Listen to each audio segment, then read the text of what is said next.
సామెతల గ్రంథము 24వ అధ్యాయము 30-31వ వచనాన్ని చదువుకుందాం. చూడండి.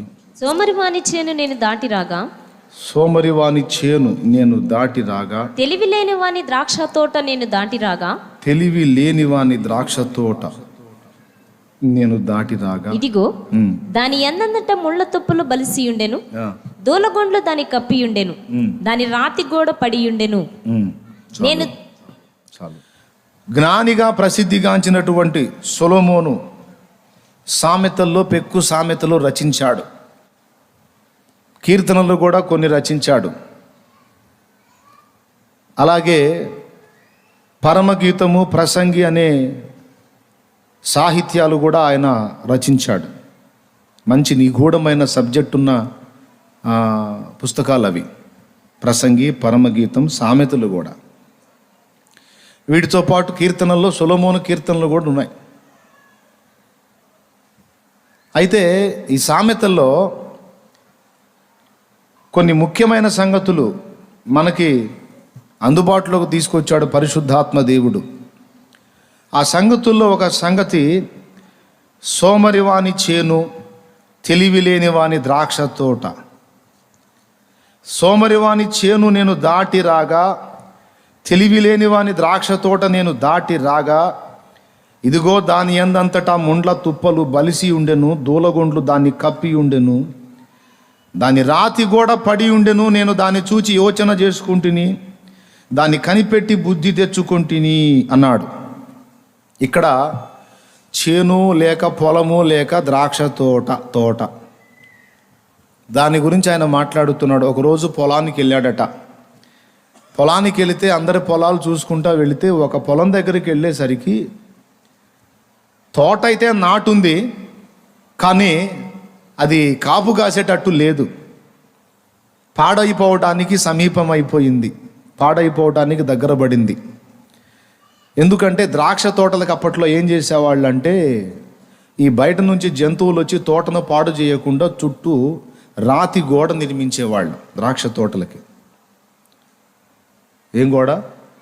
రాతి గోడ. మొక్కకు సారం అందాలంటే కలుపు మొక్కలేవి ఉండకూడదు. అందరికీ తెలిసిన సంగతే. అసలు మొక్కకి బలం చేకూరాలంటే ఆ మొక్క చుట్టూ కలుపు మొక్కలు, పిచ్చి మొక్కలు ఏవి ఉండకూడదు. క్లీన్గా ఉండాలి. అన్ని తోటలు చూసుకుంటా ఒక ప్రదేశానికి వచ్చి ఒక తోట చూస్తే దాని రాతి గోడ పడిపోయి ఉంది. దాని లోపల ముండ్ల తుప్పలు చిన్న సైజులో లేవు. ద్రాక్ష చెట్లు బలిసి ఉండాల్సింది ముండ్ల తుప్పలు బలిసి ఉన్నాయి. అంతేకాకుండా ఇంకొక జాతి మొక్కలు కూడా కనపడ్డాయి, దూలగొండ్లు. దురదగొండాకంటారే దాని ఊరక కొంతమంది ఈ బావమరుదుల వరసలు అయ్యేవాళ్ళ అన్యులు వివాహం చేసుకొని కొత్తగా అత్తగారింటికి వచ్చినప్పుడు అలాంటి సరసాలు ఆడుతుంటారు చేతుళ్ళు. చక్కగా ఆ పొలానికి వెళ్ళి దూలగొండాకు తీసుకొచ్చి కొంతమంది ఆడపిల్లలు బావగారిని ఆట పట్టిస్తుంటారు. పాపం ఆయన పండుకొని నిద్రపోతాడు అనుకో, కాస్త సౌమ్యుడు అనుకో, ఇంకా ఎక్కువ ఏడిపిస్తారు. ఈ మెడ మీదో ఈ చేతి దగ్గర ఎక్కడో ఆ దురదగొండాక అట్ట పోస్తారు. ఆయన ఏదో తగిలిందిలే అని అట్లా అనుకొని ఇక నిద్రపోతాడు. కాసేపటికి ఇక ఆయన తన ప్రమేయం లేకుండానే గీరటం మొదలు పెడతాడు. పాపం ఎంత గీరినా అతనికి ఇక తృప్తి తీరదన్నట్టు.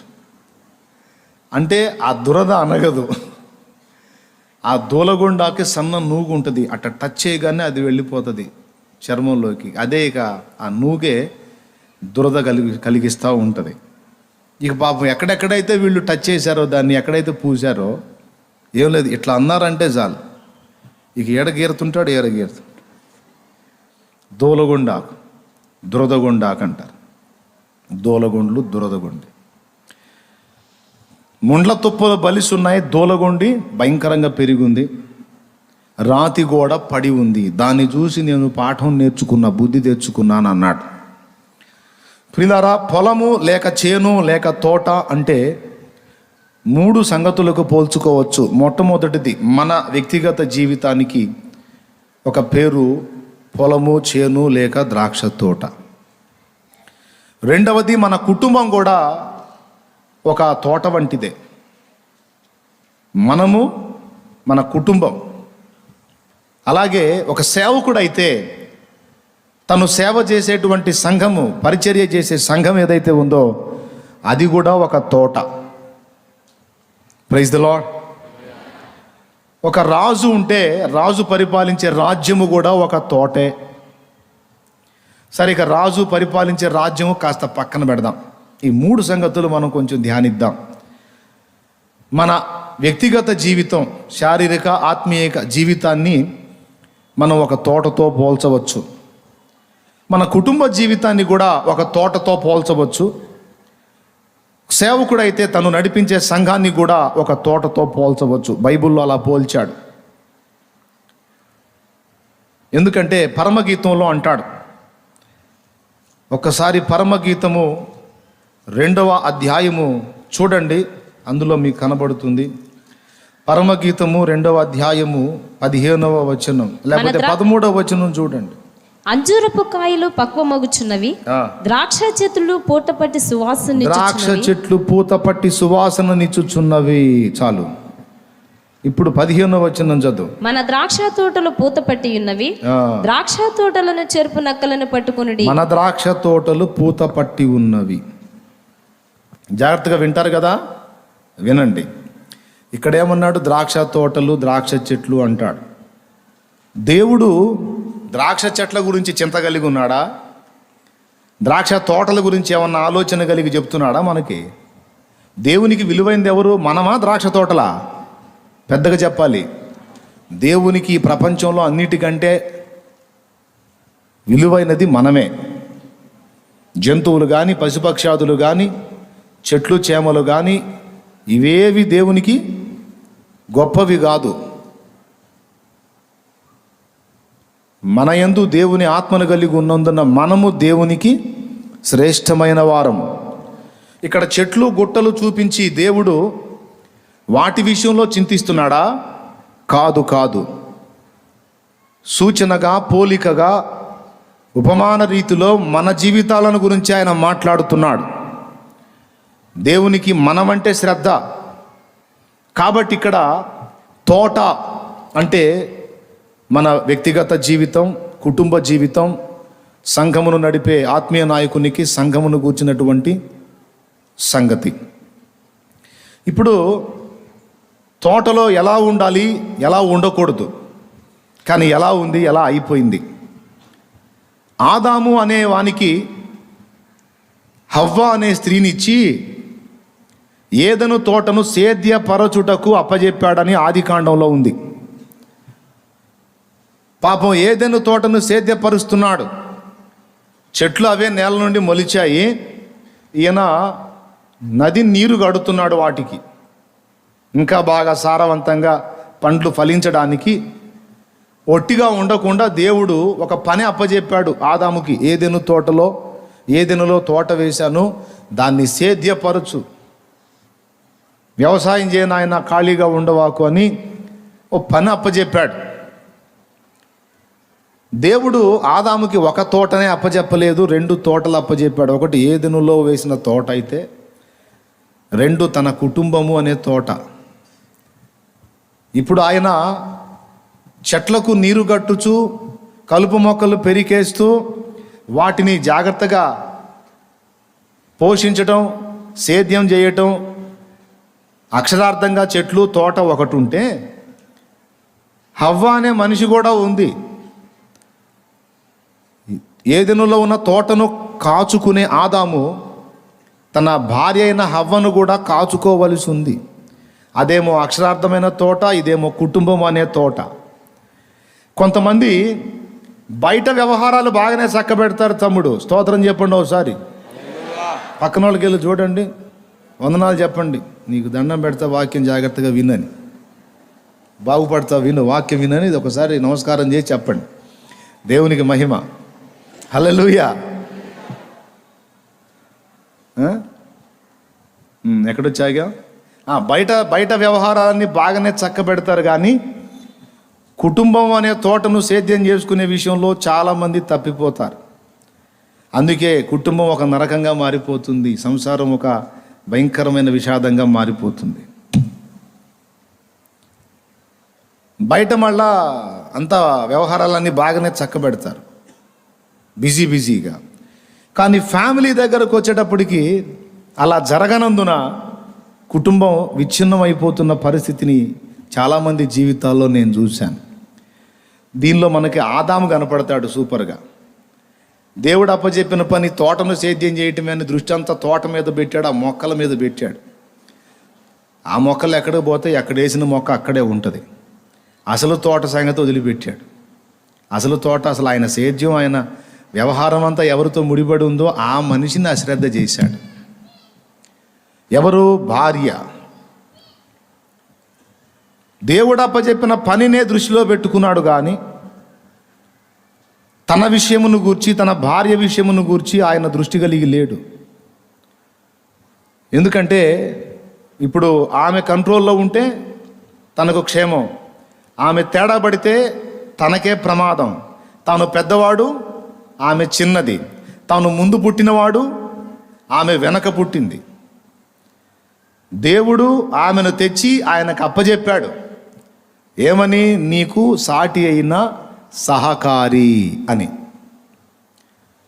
కానీ ఆదాము ఆమెను ప్రేమించిన మాట నిజం.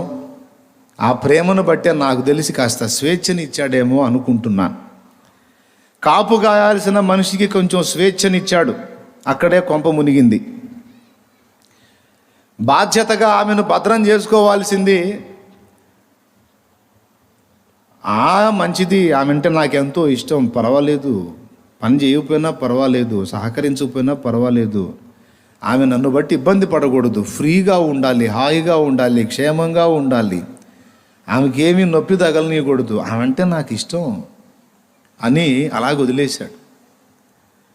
కాసేపు అందుబాటులో పనిచేస్తుంది, కాస్త ఆ జంతువులతో ఈ జంతువులతో ఫ్రెండ్షిప్ చేస్తూ ఉంటుంది, అప్పుడప్పుడు పాముతో మాట్లాడుతుంటుంది. మరి ఆదాము దగ్గర నుంచి సాతాను హవ్వ దగ్గరకు రావడానికి హవ్వ బాగా ఎవరితో ఫ్రెండ్షిప్ చేస్తుందో కనిపెట్టాడు. సర్పము దాంతో ఎక్కువ ఫ్రెండ్షిప్ చేస్తుంది, గమనించాడు. ఆదాము దగ్గరికి డైరెక్ట్గా పోయి ఆదామును మోసం చేయలేను, హవ్వని మోసం చేయగలను. హవ్వ దగ్గర కూడా డైరెక్ట్గా వెళ్ళటానికి వీల్లేదు, ఆమె ఎవరితో ఎక్కువ సహవాసం చేస్తుందో చూడాలి. భార్య తనకు సహకారిగా ఉండాలని దేవుడు నిర్ణయించాడు. కాపు కాయమని ఆమెను కూడా అప్పజెప్పాడు. ఆదాము ఒక తోటనే చూశాడు, కానీ రెండవ తోటను అశ్రద్ధ చేశాడు. అదేమంటే ప్రేమ అన్నాడు. మీ ప్రేమ తెలివితో కూడిందై ఉండాలని వాక్యం చెప్పింది. తెలివి తక్కువ ప్రేమ ఉంటుందంటే కొంతమందికి. వాడు బుద్ధిహీనమైన పనులు చేస్తాడు పిల్లవాడు, పెద్దోళ్ళేమో వాడిని గొప్పగా మెచ్చుకుంటారు. వచ్చినోడు నీడు బూతు మాట తిడతాడు, వీళ్ళు ఆశ్చర్యంగా ముఖం పెట్టి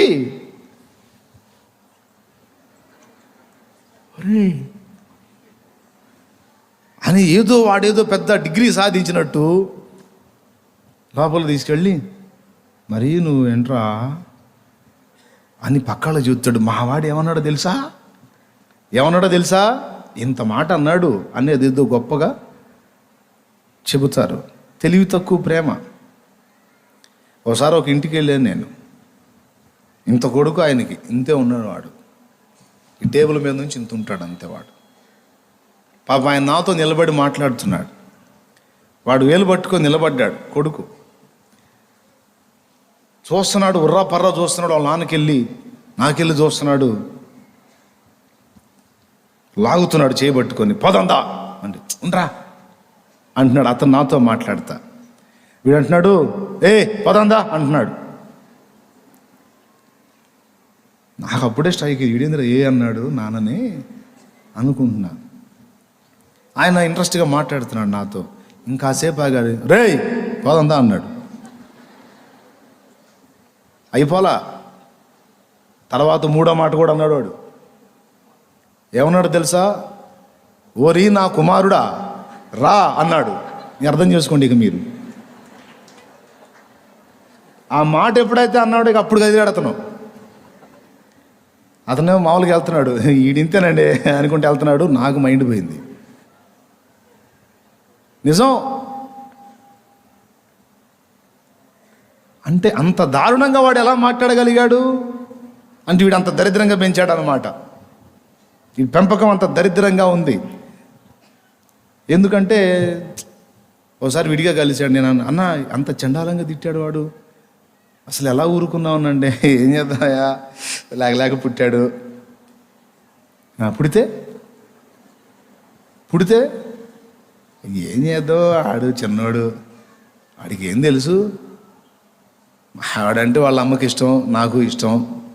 ఓరి నీ ఇష్టం చల్లంగా ఉండా. అది తెలివి తక్కువ ప్రేమ. మీ ప్రేమ తెలివితో కూడినదై ఉండాలి అన్నాడు వాక్యంలో. తెలివి గల్లవాడికి తెలివి తక్కువ వాడికి తేడా ఇదే. నోట రాకూడని మాట అంటే వెంటనే మూతి మీద కొడితే అది తెలివితో కూడిన ప్రేమ. ఎందుకమ్మా నన్ను కొట్టాడు డాడీ అంటే రాకూడని మాట వచ్చింది అందుకు అన్నాడు. డాడీకి నేనంటే ఇష్టం లేదు, ఇష్టం ఉంది కాబట్టి తన్నాడు. ఇష్టం లేకపోతే నీ ఇష్టం వచ్చినట్టు బతకడానికి వదిలేస్తాడు. నిన్ను ఇష్టపడుతున్నాడు కాబట్టి తన్నాడు. యేసయ్య కూడా అంతే, తండ్రి కూడా అంతే. తంతాడు అవసరమైతే. ఏందయ్యా నన్ను ఇంత తన్నావు, నేనంటే ఇష్టం లేదా నీకంటే ఇష్టం ఉంది కాబట్టి తంతున్నా నిన్ను అంటాడు.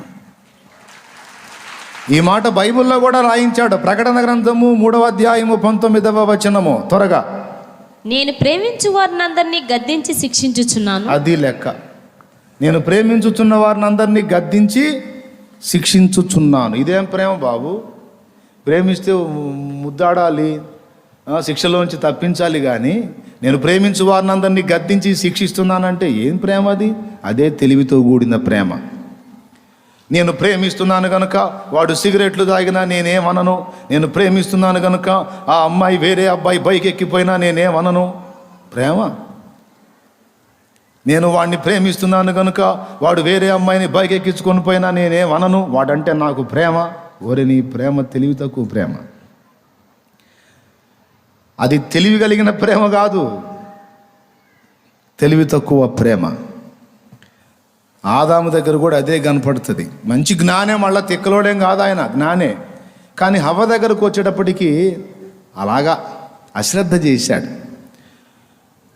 ఏదెను తోటను కాసే ఆదాము తన భార్యను కూడా కాయవలసి ఉన్నది అని అశ్రద్ధ చేశాడు, మర్చిపోయాడు. ఒక్కోసారి ఆమె అందుబాటులోకి వచ్చి ఏదో పరిచర్య అందిస్తుంది, తర్వాత ఆమె సొంతంగా ఏదో ఆ తోటలో తిరుగుతూ ఉంది. ఎక్కడికి పోయింది, తోటలోనే ఉంటుంది కదా అని వదిలేశాడు.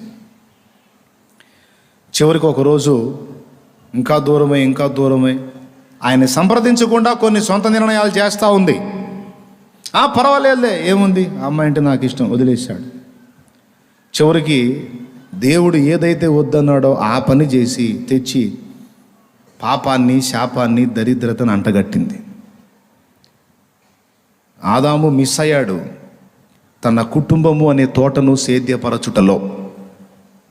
అందుకే పుట్టిన సంతానం కూడా సరిగ్గా లేరు. మొదట పుట్టిన వాడే శాపగ్రస్తుడయ్యాడు. తొలి సంతానమే శపించబడ్డాడు, కయ్యను. మలి సంతానం దీవించబడ్డాడు. ప్రియులారా, మనకు దేవుడు కుటుంబం అనే తోటనిచ్చాడు, మన వ్యక్తిగత ఆత్మీయ జీవితం అనే తోటనిచ్చాడు. ఆ తోటలను మనం సేద్యపరిచి ఆ తోట నుండి మంచి ఫలాన్ని పొంది దేవునికి అప్పగింపవలసి ఉన్నది. జాగ్రత్తగా వినండి. ఇక మళ్ళీ ఆ విషయాలు రిపీట్ చేయను. ఓకే. దేవుడు మనల్ని తోటలో చెట్ల వలె నాటాడు. మన నుండి దేవుడు ఏం ఆశిస్తాడు అంటే ఫలములను ఆశిస్తాడు. ప్రతి క్రైస్తవ విశ్వాసి, యేసు ప్రభువును నమ్మి మారు మనసు పొంది బాప్తిస్మం పొందిన ప్రతి వ్యక్తి ఒక చెట్టుతో పోల్చబడ్డాడు. అతడు ఇక ఫలములు ఫలించాలి. అర్థమైందా? మంచి ఫలమును ఫలించాలి. యేసయ్య ఒక మాట అంటాడు యోహాను సువార్త 15లో, ద్రాక్షావల్లిని నేను, తీగలు మీరు. ద్రాక్షావల్లిలో తీగ నిలిచి ఉంటేనే కానీ దానంతటా అది ఎలాగూ ఫలించదో, అలాగే మీరు నా యందు నిలిచి ఉంటేనే కానీ మీ అంతటా మీరు ఫలించరు అన్నాడు. విశ్వాసి ఫలింపు, బాగా వినండి. ఏమిటి?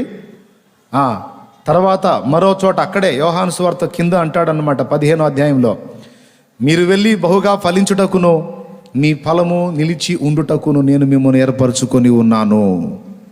మీరు నన్ను ఏర్పరచుకోలేదు, నేనే మిమ్మల్ని ఏర్పరచుకున్నాను అంటాడు అక్కడే. విశ్వాసి ఫలించటమా? ఇంతకీ ఫలించటం అంటే ఏం ఫలించాలి? బైబిల్లో ఫలాలు 2 రకాలు. 1 గలతీ పత్రిక 5వ అధ్యాయం 22వ వచనంలో ఆత్మ ఫలము అన్నాడు. అయితే అది మనం ఫలించేది కాదు, మనలో దేవుని ఆత్మ ఫలించే ఫలం. అయితే మనంతటా మనం ఫలించాల్సింది ఉంది. అదేంటంటే ఆత్మలు కనుట, మనము ఆత్మలను కనుట, లేదా మనం నూతన వ్యక్తుల్ని దేవుని కొరకు సంపాదించుటయే ఫలించుట. ప్రతి విశ్వాసి స్టార్టింగ్లో ఏమీ తెలియని వాడై ఉంటాడు. కొంతకాలం దేవుని గురించి తెలుసుకొని తన బాధ్యతలు గుర్తెరిగి మారు మనసు పొంది బాప్తిస్మం పొంది పరిశుద్ధాత్మను పొంది ఇక దేవునిలో ఎదగటం మొదలుపెట్టి తనకు తెలిసింది ఇతరులకు చెప్పటం మొదలు పెడతాడు. ఒక స్తోత్రం చెప్పండి ప్రభు, గట్టిగా గట్టిగా చెప్పండి. తనకు తెలిసినంత వరకు స్త్రీ అయినా పురుషుడైనా ఇతరులకు చెప్పటం మొదలు పెడతారు. వీళ్ళు చెప్పగా వింటూ ఉన్న వాళ్ళు దేవుని కొరకు పట్టబడతారు. ఆ పట్టబడిన వాళ్ళని వాళ్ళు క్రీస్తు దగ్గరకు నడిపిస్తారు. నడిపించి వాళ్ళకు మారు మనసు అనుభవాన్ని తెలియజేసి బాప్తిజం విలువ తెలియజేసి బాప్తిజం పొందినట్లు ప్రేరేపించి రక్షణలోకి నడిపిస్తారు. ఇలా ఒక వ్యక్తి దేవుని వాక్యము విని బలపడి రక్షణ పొంది పరిశుద్ధాత్మ శక్తితో నింపబడి ఇతరులకు సువార్త ప్రకటించి ఒక ఆత్మను సంపాదించుట, నాటబడిన చెట్టు ఒక ఫలమును ఫలించుట. దేవునికి స్తోత్రం కలుగును గాక. ఇప్పుడు మీలో కొంతమంది ఉన్నారు, 4 ఆత్మలను రక్షించినోళ్ళు, 10 మందిని రక్షించినోళ్ళు, 20 మందిని రక్షించినోళ్ళు, 30 మందిని రక్షించినోళ్ళు, 50 మందిని రక్షించినోళ్ళు. ఓ పెద్ద ఆయన ఉన్నాడు, దాదాపు 100 మందికి పైగా రక్షించాడు. అంటే 100 కాయలు కాసినట్టే. మంచి నేలన విత్తబడిన విత్తనం ఎదిగి ఫలించింది 60 అంతలుగా, 30 అంతలుగా, 100 అంతలుగా, 30, 60, 100. అట్లాగా మనం కూడా ఫలించే వారంగా ఉండాలని దేవుడు ఆశిస్తున్నాడు ప్రతి ఒక్కరి నుండి. మరి మీలో ఇంతవరకు ఒక కాయన్న కాసిన వాళ్ళు ఎవరైనా ఉంటే చేయొత్తండి. అన్న ఒక ఆత్మని నేను రక్షించాను అన్న అన్నోళ్ళు చేయొత్తండి. ఒక ఆత్మనైనా రక్షించిన వాళ్ళు అంటే 50, 60 నేను రక్షించాను అందుకని నేను చేయొత్తను అనవాకు. ఆ 50, 60 ఆత్మలు కూడా ఒక ఆత్మతోనే కదా ప్రారంభం అవుతాయి. అందుకని చెయ్యొద్దు. ఒకరినైనా రక్షించిన వాళ్ళు దించండి. ఇప్పుడు ఎంతమంది అయితే ఎత్తారో వీళ్ళంతా చెట్లతో పోలిస్తే కనీసం ఒక కాయ అయినా వీళ్ళకి కాసింది. అన్న ఇంతవరకు నేను ఒక్కళ్ళని కూడా రక్షించలేదు అన్నోళ్ళు చేయొద్దండి. ఒక్కరిని కూడా నేను రక్షణలోకి నడిపించలేదన్నా అన్నోళ్ళు సరిగా చేయెత్తాలి. అదిగో ఈ చేతులు ఎత్తిన వాళ్ళంతా చెట్లే కానీ ఇంతవరకు ఒక్క కాయ కూడా కాయల. మరి ఎందుకు కాయలేదో ఏమో ఆలోచన చేయాల. కానీ అందరూ ఫలించాలని దేవుడు కోరుతున్నాడు. ఎలాగో చెబుతా. తోట నాటావు నువ్వే, 1 ఎకరం పొలంలో ఒక 50 మామిడి చెట్లు నాటావు అనుకుందాం. 50 పడతాయా, 100 పడతాయా? 1 ఎకరం తోటలో 100 చెట్లు పడతాయా? పొలం పని తెలిసిన వాళ్ళు చెప్పండి. సరే ఒక 100 చెట్లు అనుకుందాం. నాకు తెలిసి 100 పట్టవేమో అనుకుంటాం. ఒక 50 చెట్లు, ఎందుకంటే పెద్దగా వస్తుంది కదా మామిడి తోట. ఒక 50 చెట్లకి ఎకరం ఆక్రమిస్తుంది అనుకుంటున్నాను నేను. 100కు ఉండదు అవకాశం. ఒక 50 చెట్లు నాటాం తోటలో. తోట నాటిన రైతు తోటలో ప్రతి చెట్టు కాపు కాయాలనుకుంటాడా, లేకపోతే 10 చెట్లు కాసి ఒక 40 చెట్లు కాగిపోయినా పర్వాలేదు అనుకుంటాడా? నోరు తెరిచి చెప్పండి. అన్ని చెట్లు, ప్రతి చెట్టు విరగబుయ్యాలి, విరగగాయాలనుకుంటాడు.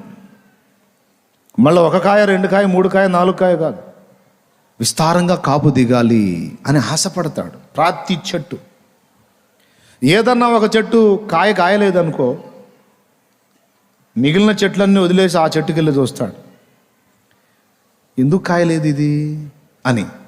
చూసి దాని ఆకులు ఎలా ఉన్నాయి, దాని కొమ్మలు ఎలా ఉన్నాయి, దాని సారం ఎలా ఉందో చూసి ఈ ముఖానికి బలం చాలలేదేమో అని మళ్ళీ ఆ పాది దగ్గర కొంచెం త్రవ్వి కొంచెం బలం మందేస్తాడు. వేసి మళ్ళీ చూస్తాడు, ఈసారి కాపు దిగితే ఏం లేదు. దిగలేదనుకో డౌట్ పడతాడు, ఏంది నేను బాగానే చేశానే, నీళ్ళు ఏమన్నా తగ్గుతున్నాయా ఏంది అని మళ్ళీ నీళ్లు పెట్టి చూసుకుంటాడు బాగా తెంపు లేకుండా. అయినా కాపు దిగలేదనుకో డౌట్ వస్తుంది, చెట్టుకు అడుగున రాతి పొర ఏమన్నా తగిలిందా, కాపు గాయట్లేదు, చెట్టు చూస్తేనే విస్తారంగా ఉంది, కాపు గాయట్లేదు ఏంటని ఇక మిగిలిన చెట్ల గురించి ఆలోచించకుండా ఈ ఫలించని చెట్టు గురించి దిగులు పడతాడు. తెలుసా మీకు, అంజూరపు చెట్టొకటి నాటెను ద్రాక్షావనమందు, అంజూరపు చెట్టొకటి నాటెను ద్రాక్షావనమందు, పూత లేదే పిందే కాదే ఆకులతో పచ్చగా నుండే, పూత లేదే పిందే లేదే ఆకులతో పచ్చగా నుండే, అంజూరపు చెట్టొకటి నాటెను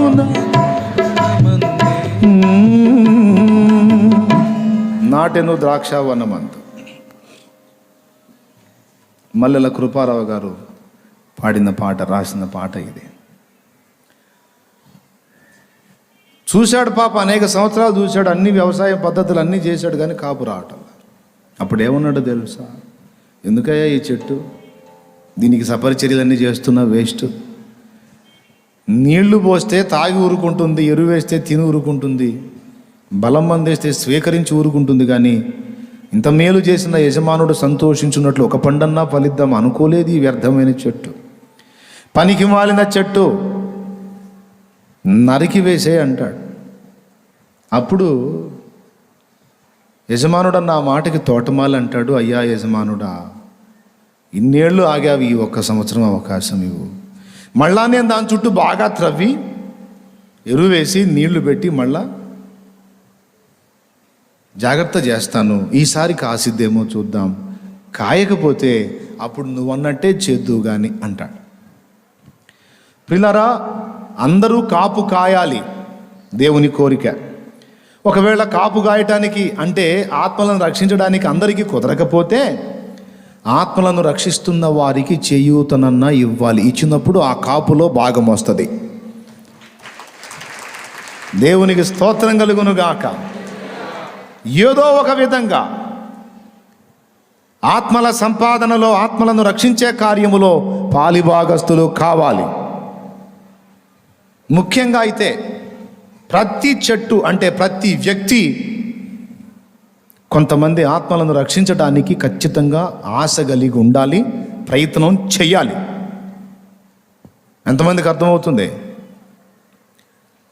అది మనందరికీ దేవుడు ఇచ్చిన బాధ్యత, మన నుండి దేవుడు ఆశిస్తున్న ఫలింపు. ఓకేనా? రైట్. ఇప్పుడు ద్రాక్ష చెట్టు పూత పట్టి సువాసనని ఇచ్చుచున్నవి అంటే అర్థం ఏంటంటే, పూత పిందె అవుతుంది, పిందె కాయ అవుతుంది, కాయ పండు అవుతుంది.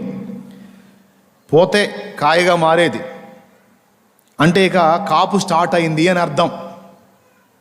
Praise the Lord. ఏం స్టార్ట్ అయింది? కాపు స్టార్ట్ అయింది. అయితే అప్పుడే ద్రాక్ష తోట చెరపడానికి గుంట నక్కలు ప్రవేశిస్తాయి. జాగ్రత్త అని హెచ్చరిస్తాడు పరమగీతంలో. పాయింట్కి వస్తాను. దేవుని సన్నిధికి వచ్చిన విశ్వాసి ఎదిగి 4 ఆత్మలని సంఘంలోకి చేరిస్తే అది విశ్వాసి ఫలించుట. సంఘము ఫలించటం అంటే ఏంటో తెలుసా? సంఘము ఫలించటము అంటే సంఘములోని వ్యక్తులు ఆత్మీయ నాయకులుగా సిద్ధపరచబడి సంఘము ఫలించటము, సంఘం అనే చెట్టు ఫలించడం అంటే ఈ సంఘము అనే చెట్టు నుండి చిన్న చిన్న సంఘాలు అనే పండ్లు స్టార్ట్ అవుతాయి. మీకు మళ్ళీ అర్థమయ్యేటట్టు చెప్తా. ఒక చెట్టుకు పండు, కాయ కాసింది. కాయలు రెండు ఉంటాయి. ఒకటి మన తినడానికి ఉపయోగపడే పదార్థం ఉంటుంది, మళ్ళా కాయల్ని ఉత్పత్తి చేయడానికి కావలసిన విత్తనాలు కూడా అందులో దొరుకుతాయి. అవునా కాదా? అవునా కాదా? రైట్. విశ్వాసి ఆత్మలను రక్షణలోకి నడిపించటం ద్వారా తను దేవుని కొరకు ఫలించాడు, అలాగే వాళ్ళు ఫలించడానికి సిద్ధపరిచాడు. అట్లాగా సంఘము ఫలించిందనుకో, సంఘములో నుండి కొంతమంది వ్యక్తులు లేచి చిన్న చిన్న సంఘాలుగా ఏర్పడతారు. ఇప్పుడు మనది ఒక చెట్టులాగా స్టార్ట్ అయింది. ఇప్పుడు తండ్రి సన్నిధి మినిస్ట్రీస్ అనేది ఒక చిన్న వృక్షంలాగా స్టార్ట్ అయింది. స్టార్ట్ అయినప్పుడు చిన్న మొక్క, అది సింగిల్, కొంచెం ఎదిగి పెరిగి పెద్దదై ఇప్పుడు కాయలు కాయటం మొదలుపెట్టింది. ఇప్పటి వరకు నా అంచనా ప్రకారం 70 నుండి 80 కాయల వరకు కాసింది. ప్రైజ్ ద లార్డ్, హల్లెలూయా. అంటే ఏంటి? ఈ సంఘము పెరిగి పెద్దదై అనేక సంఘాలకు తల్లి అవుతుందన్నట్టు. విశ్వాసి పెరిగి పెద్దవాడై అనేక మంది విశ్వాసులకు తల్లి తండ్రి అవుతారు. ఇంతవరకు అర్థమైందా? నాకు నీరసం వచ్చింది, కాలేదా? చాలా వందనాలు అమ్మయ్య. మన విషయంలో దేవునికి ఉన్న ఆశ అది. ప్రతి స్థానిక సంఘం విషయంలో కూడా దేవునికి ఉన్న ఆశ అది. ఒక స్థానిక సంఘం ఉంది, అందులో 100 మంది విశ్వాసులు కూర్చొని దేవుణ్ణి ఆరాధిస్తున్నారంటే కొన్ని సంవత్సరాలు గడిచేసరికి ఆ 100 500 కావాలి. ఆ 500 కాకపోయినా కనీసం 200 అన్నా కావాలి, 300 అన్నా కావాలి. చెట్టు బతికి ఉంది అంటే అది కొమ్మలేసి అనగొమ్మలేసి ఇంకా పెరుగుతూ ఉంటుంది. చచ్చిపోయిందనుకో అది అక్కడే ఉంటుంది. ఆ 100 మందే కాస్త తగ్గుతా, మళ్ళీ రీచ్ అవుతా అక్కడే ఉంటుంది. కాదు, బతికుందనుకో విస్తరిస్తూ ఉంటుంది. స్థానిక సంఘం 100 మంది సభ్యుల్ని కలిగినటువంటి సంఘం ఉందనుకో, సంవత్సరాలు గడిచే కొద్దీ 200, 400, 600 అట్లాగా విస్తరించాలి. దాంతోపాటు రెండవది ఏం జరగాలో తెలుసా? అందులో నుండి ఆత్మీయ నాయకగణం కూడా లేపబడాలి. లేపబడి వాళ్ళు అనేక సంఘాలుగా మారాలి. దీన్ని ఉజ్జీవం అంటారు. గట్టిగా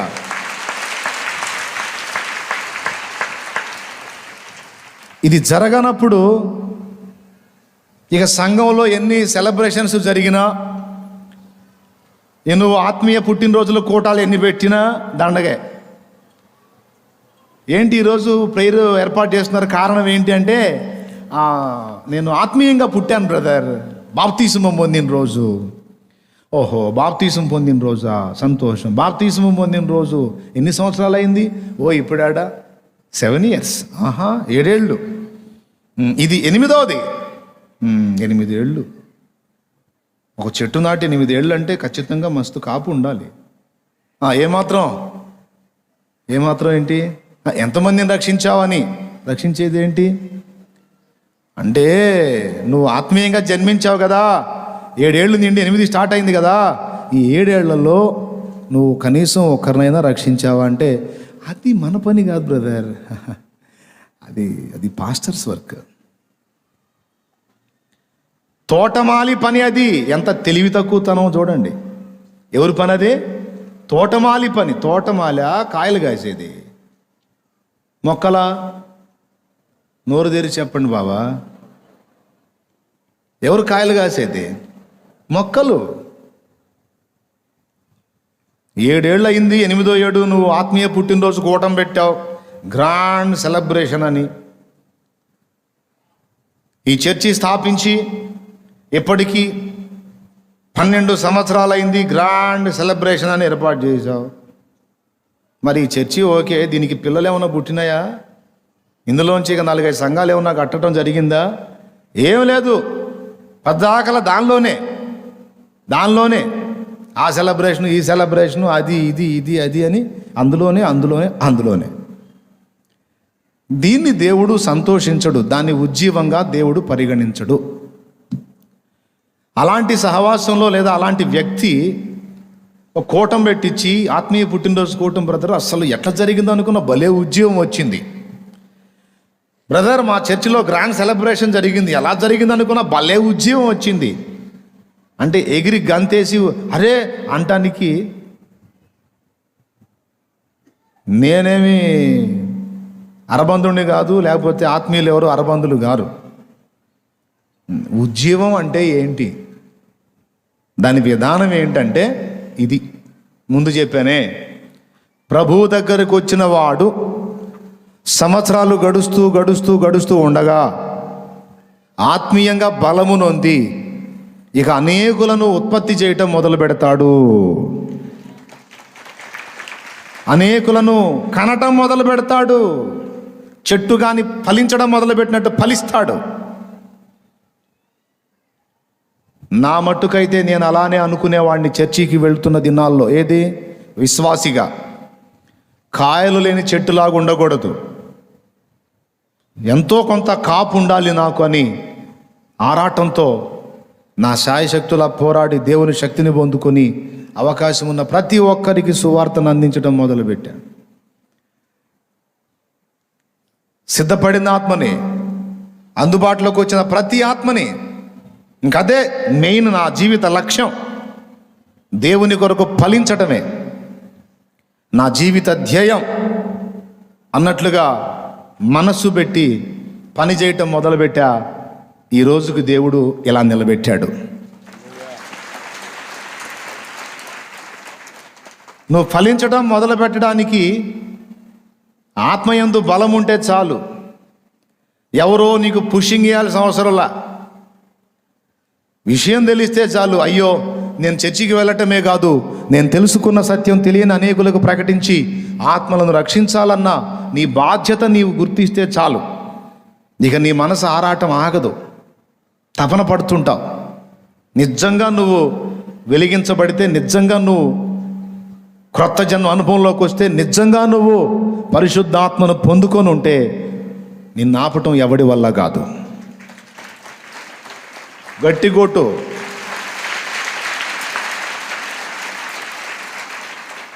నువ్వు సువార్త ప్రకటన చేయటం అనే పనిని ఆపటం ఎవరి వల్ల కాదో.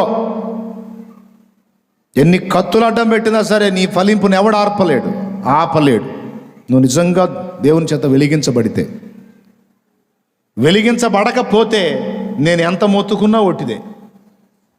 ఏదో టైంపాస్ కోసం వస్తా, కాసేపు కూర్చుంటావు. ఏం సంగతి అంటే వాక్యం వింటే మంచిదని కూర్చున్నానులే అంటావు. తప్పించి నేనేం చెబుతున్నానో, దేవుడు ఏం మొత్తుకుంటున్నాడో నీకు అర్థం కాదు. కాబట్టి ఇప్పుడు మన బాధ్యత ఏమిటి? అసలు ఉద్యోగం అంటే ఏంటి? ఉద్యోగాన్ని గురించి రకరకాలుగా చెప్పొచ్చు. వాటిలో మొదటిదిగా ఇది చెప్పాలి. ఒక సంఘంలో ఉద్యోగం వచ్చింది అంటే ఏంటో తెలుసా?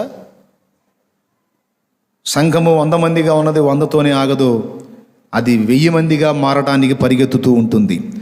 ఎలా అది సాధ్యమవుతుందంటే, ఆ 100 మంది కనీసం ఒక్కొక్కరు 10 మందిని కనటానికి మొదలు పెడతారు.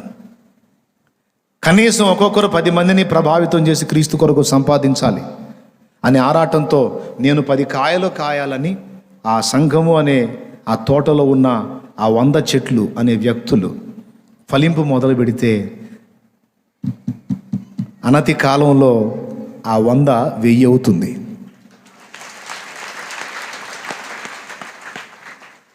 ఇక అందులో నుంచే మళ్ళా కొంతమంది కాపర్లుగా లేచి, కొంతమంది స్థానిక సంఘంలో ఆత్మీయ నాయకునికి సహకారులు అయితే, కొంతమంది ఏమో బయటికి వెళ్ళి సంఘాలు ప్రారంభిస్తే ఇప్పుడు 1000 మంది అయ్యారు కదా. 1000 మంది మరి ఒక్కడే కాపరి నడపడు కదా. అందుకని ఏం జరిగింది? ఆ 100 మందిని అలానే బ్యాలెన్స్ చేసి మిగిలిన 900 మంది 9 సంఘాలుగా మారిపోద్ది అన్నమాట.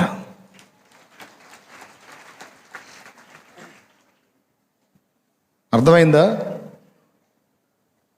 అంతకుముందు 100 మందే, ఒక సంఘమే.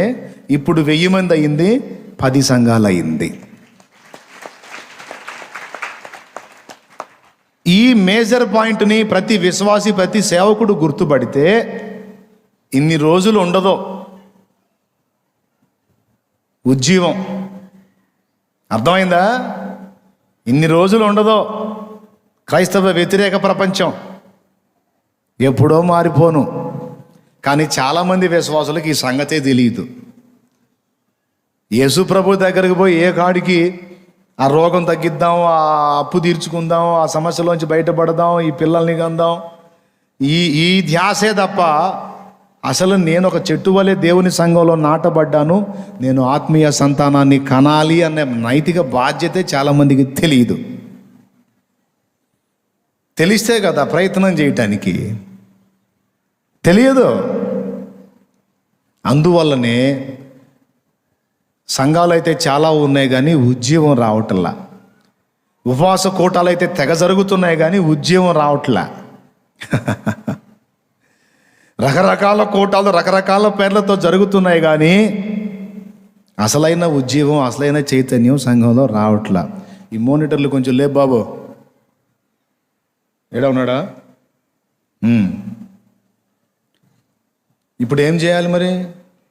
అది రావాలంటే ఏం చేయాలి? ప్రతి ఒక్కరూ కూడా తోటను సేద్యం చేసినట్టు తమ ఆత్మీయ జీవితాన్ని, కుటుంబ జీవితాన్ని, సంఘాన్ని సేద్యపరచాలి. దేవునికి స్తోత్రం కలుగును గాక. ప్రతి విశ్వాసి తనను తాను పరిశీలించి చూసుకోవాలి. ఆత్మీయ జీవితంలో ఒక సోమరితనం తనలో ఉందా, లేకపోతే ఆత్మీయ జీవితంలో శ్రమజీవిగా ఉన్నాడా? ఈజీగా చెప్తాను. సోమరివాని తోటలు ఏమేం కనపడ్డాయని చెప్పాడు? భద్రత లేదు, ఉండాల్సిన మొక్కలు బలంగా లేవు, ఉండకూడని ఉన్నాయి, దూలగొండ్లు, ముండ్ల తుప్పలు ఇవి ఉన్నాయి అన్నాడు. విశ్వాసులు చాలామంది ఉన్నారు. బాగా వినండి, కొంచెం అర్థం చేసుకోవడానికి ప్రయత్నం చేయండి, ఒత్తిడిగా ఫీల్ కావద్దు. కొంతమంది జీవితం, ఆత్మీయ జీవితం అగ్ని వలె తేజరిల్లుతుంటుంది, మండుతూ ఉంటుంది. కొంతమంది ఆత్మీయ జీవితం ఎండిపోయిన అనుభవంలో కనపడుతుంటుంది. ఎంతమంది ఒప్పుకుంటారు? ఈ ఎండిపోయిన అనుభవంలో ఉన్నోళ్ళు ఆ మండుతున్న వాళ్ళని చూసి ఆశ్చర్యపడుతుంటారు. ఆశ్చర్యం ఏంటంటే వీరికంటే వెనక స్టార్ట్ అయిన వాళ్ళు మండుతూ ఉంటారు, ముందు స్టార్ట్ అయిన వీళ్ళేమో ఎండిపోయి ఉంటారు. ఎందుకు వాళ్ళు అంత ఫోర్స్గా ఉన్నారు, నేనేంది ఇలా ఉన్నాను అని తమను గూర్చి తాము బాధపడుతుంటారు, చింతపడుతుంటారు. కొంతమందికి ఆ హృదయం ఉంటుంది, కొంతమందికి అది కూడా ఉండదు. ఇంతకీ ఎవరు ముందుకెళ్తారు, ఎవరు ఆగిపోతారు అంటే ఆత్మీయ జీవితంలో శ్రమజీవులు ఎవరైతే ఉన్నారో వారి తోట అద్భుతంగా వర్ధిల్లుతూ ఉంటుంది. స్పిరిచువల్ లైఫ్, ఆత్మీయ జీవితం అనే తోట. కొంతమంది సోమరులు ఉంటారు. స్టార్టింగ్లో దేవుని కొత్తగా తెలుసుకున్నప్పుడు కొంచెం శ్రమ పడినా కాస్త నెమ్మది గల రోజులు రాగానే ఇక ఆత్మీయ జీవితాన్ని నేను ఒక వ్యవసాయం, ఒక పొలాన్ని సేద్యం చేసినట్టు చేసుకోవాలన్న ఇంగిదాన్ని మర్చిపోతారు. మర్చిపోయి చిన్నగా ఆత్మీయ సోమరులుగా మారిపోతారు. అమ్మో, నేను ఈ జాగ్రత్తలు తీసుకోపోతే నా ఆత్మీయ జీవితం ఎండిపోతుంది, నేను ఫలహీనమైపోతాను, పనికి రాకుండా అయిపోతాను అనే విషయం వాళ్ళకి పట్టింపు ఉండదు. అలాంటివి 4 అపోస్తల కార్యం 2:42 చెప్పాడు. మొట్టమొదటిది, దేవుని సత్యవాక్యాన్ని అశ్రద్ధ చేస్తారు. వినండి బాగా, దేవుని సత్యవాక్యాన్ని అశ్రద్ధ చేస్తారు. సత్యం ఏదో తెలుసు, సత్య సంబంధులు ఎవరో తెలుసు, వాళ్ళ మాటలకు చెవి ఇచ్చినట్టుగానే మళ్ళా ఇతరులకు కూడా చెవి ఇచ్చి వినదగ్గ మాటలు ఒక పక్క వింటూ, వినకూడనివి కూడా మరో పక్క వింటూ ఆ తర్జన భర్జనలో చిన్నగా చల్లారటం మొదలు పెడతారు. ప్రభుకు గట్టిగా ఒకసారి స్తోత్రం చెప్పండి. సత్యవాక్యమును అశ్రద్ధ చేయుట. రెండవది, స్టార్టింగ్లో పరిశుద్ధుల సాంగత్యాన్ని బహుశ్రద్ధగా కలిగి ఉంటారు. కాస్త ఖాళీ దొరికితే చాలు, ఈ మనిషి కొత్తగా రక్షణ పొందిన తొలి దినాల్లో కాస్త ఖాళీ దొరికితే చాలు, అక్క అక్క అమ్మా వచ్చావా, రా తల్లి, అదే ప్రార్థన చేసుకుందామని చెప్తావు కదా ఈ టయానికి, అందుకని వచ్చానక్క. సంతోషం, రామ్మా మోకరిద్దాం, రా అన్నా. అన్నా మందిరం కాడికి వెళ్దాం అన్నావుగా, పోదాం అన్నా, ఖాళీ వచ్చింది, ఎందుకు ఇక్కడ ఉండి ఏమి లాభం, పోదాం అన్నా. తమ్ముడా అవునా, పద. పరిశుద్ధుల సహవాసం, కష్టపడి వాళ్ళ ఇళ్ళకి వెళ్ళి మరి వాళ్ళతో సహవాసం చేసేవాళ్ళు. ఎప్పుడైతే కాస్త ఈ ఆత్మీయ జీవితంలో కొంత ప్రయాణం సాగిన తర్వాత ఈ వాక్యం అశ్రద్ధ చేయబడిద్ది, ఆ సహవాసం కూడా నిర్లక్ష్యం చేయబడిద్ది. ఏం పోదాంలే, ఏం చదువుదాంలే, ఏం విందాంలే, వాక్యం ఏం విందాంలే, ఏం చూద్దాంలే, ఏం చేద్దాంలే. మూడవది, ప్రభు యొక్క పరిశుద్ధ శరీర రక్తములను కూడా కొన్నిసార్లు నిర్లక్ష్యం చేసి ఆదివారాలు కూడా దేవుని సహవాసాన్ని ఎగ్గొట్టి తిరగటం స్టార్ట్ అవుతుంది. వీళ్ళంతా మళ్ళీ వేరే వ్యక్తులు కాదు, మారు మనసు పొంది బాప్తిస్మం పొంది ఆత్మీయ జీవితం అనే పొలమును సేద్యం చేస్తున్న వాళ్ళే. నాలుగవది, ప్రార్థనా జీవితం కూడా నిర్లక్ష్యం చేయబడింది. వీళ్ళని గురించే దేవుని వాక్యం చెప్తుంది, తెలివి లేని వాని తోట, సోమరి వాని తోట. సోమరి కాని వాడు తెలివి గలవాడు ఏం చేస్తాడో తెలుసా? నేను వాక్యానికి దూరమైన, పరిశుద్ధుల సహవాసానికి దూరమైన, ఆదివారం పూట దేవుని నిర్ణయ కాలం ఏదైతే ఉందో ఆ నిర్ణయ కాలం వేళ నేను దేవుని సహవాసానికి దూరం అవటం ద్వారా, ప్రార్థనా జీవితాన్ని కోల్పోవటం ద్వారా నేను నష్టపోతానని ఎరిగి చాలా సీరియస్గా వీటిని లాస్ కాకుండా శ్రద్ధగా సాధన చేస్తూ ఉంటాడు. వీడు శ్రమజీవి ఆత్మీయ జీవితంలో. సోమరి కాదు. ఇలాంటి వాడు ఫలించడానికి ఎక్కువ అవకాశం ఉంది. కానీ ఆత్మీయ జీవితం ప్రారంభించి కొంతమంది సోమరులుగా మారిపోయిన వాళ్ళు, నేను చెప్పిన 4 ఖచ్చితంగా కనీసం కొన్నైనా అశ్రద్ధ చేస్తారు. వాక్యాన్ని నిర్లక్ష్యం చేయొచ్చు, పరిశుద్ధుల సహవాసాన్ని నిర్లక్ష్యం చేస్తుండొచ్చు, ఆదివారం దేవుని సన్నిధి కూడా దూరం అయిపోయి మనుషులతో గడుపుతుండొచ్చు, ప్రార్థనా జీవితాన్ని కోల్పోయి ఉండొచ్చు. ఈ 4 నిర్లక్ష్యం చేస్తే ఇక నీ ఆత్మీయ జీవితం సోమరి వాంఛంతో సమానం. ఇక నీ జీవితంలో ఉండాల్సినవి ఉండవు, ఉండకూడనే ఉంటాయి. ఉండకూడనే ఉంటాయి. నువ్వు ద్రాక్ష తోట అన్నప్పుడు ద్రాక్ష చెట్టు బాగా బలిసి కాపు కాసేదానికి సిద్ధమై ఉండాల. కానీ బలవాల్సింది బలవకూడనిది బలిసింది. నేను చెప్పిన ఈ 4 సాధన చేస్తే నువ్వు ఆత్మలో బలంగా ఉంటావు. కానీ ఏం జరిగిందో తెలుసా? ఈ నిర్లక్ష్యం చేస్తే ఆత్మలో బలహీనుడివై శారీరకంగా బలంగా ఉంటావు. శారీరకంగా నువ్వు బలంగా ఉండి ఆత్మీయంగా నువ్వు బలహీనంగా ఉంటే శరీరానుసారమైన క్రియలే చేస్తావు. ఆత్మ సంబంధమైన క్రియలు ఎక్కడి నుంచి వస్తాయి నీకు?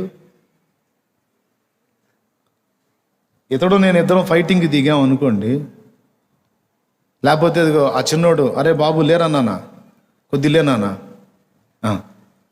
వాడు నేను ఫైటింగ్కి దిగామనుకో, ఎవరు గెలుస్తారు? దున్నపోతులాగా ఉన్నావు, నువ్వే గెలుస్తావు. ఇంకా చెప్పేది ఏముంది అందులో అంటారా? అంతే.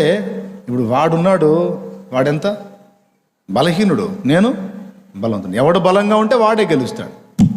ఈరోజు నేను చెప్పిన ఈ విషయాన్ని అశ్రద్ధ చేసి చాలామంది ఆత్మీయ జీవితంలో బలహీనులైపోయారు. బలహీనుడైన వాడే ఫలహీనుడు కూడా. మళ్ళీ చెప్తున్నా, బలహీనుడైన వాడే ఫలహీనుడు కూడా. బలంగా ఉన్న చెట్టు సమృద్ధిగా ఫలిస్తుంది. బలవంతుడైన వాడు ఫలవంతుడు కూడా అవుతాడు. ఏమండి? మాస్లామణయ్య గారు పాట, ప్రభు మార్గము విడచితిని, ప్రార్థించుట మానితిని, ప్రభు వాక్యము వదలితిని, పరమార్థము మరచితిని. ప్రభు మార్గము విడచితిని, ప్రార్థించుట మానితిని, ప్రభు వాక్యము వదలితిని, పరమార్థము మరచితిని. ప్రపంచ నటనలలో ప్రావీణ్యమును పొంది ఫలహీనుడనై ఇప్పుడు పాటింతు నీ మాట.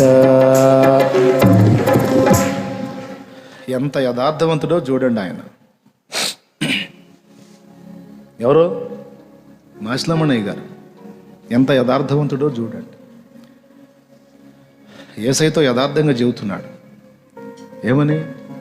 ప్రభువా నీ మార్గం వదిలే, ప్రార్థించుట మానే, ప్రభువాక్యమా నీ వాక్యాన్ని వదిలేశా, పరమార్థాన్ని మర్చిపోయా, ప్రపంచ నటనలలో ప్రావీణ్యమును పొంది ఏదో ఏదో అనుకున్నా కానీ చివరికి ఒక్క ఫలము కూడా ఫలించని నిష్ఫలుడనైపోయా. ఇప్పుడు వింటున్నా ఇక నీ మాట, ఇకనైనా నా నావను నడిపించి నన్ను ఫలింపజేయవయ్యా అంటున్నాడు.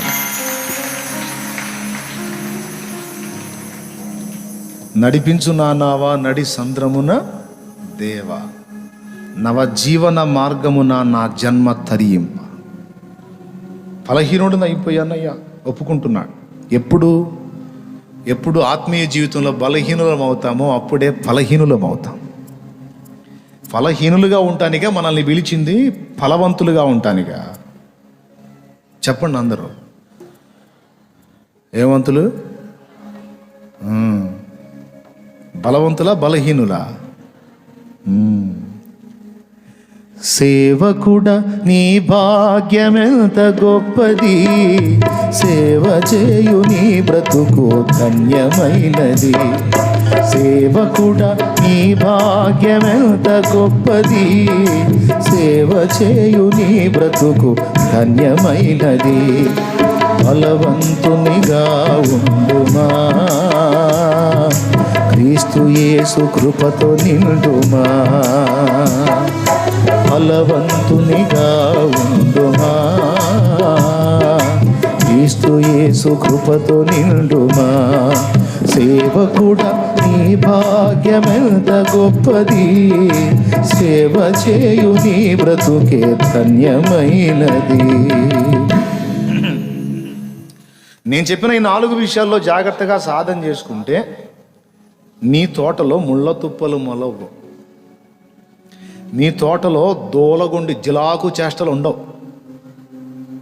అర్థమైందా? ఇప్పుడేం జరిగింది? ఈ 4 నిర్లక్ష్యం చేసినోడు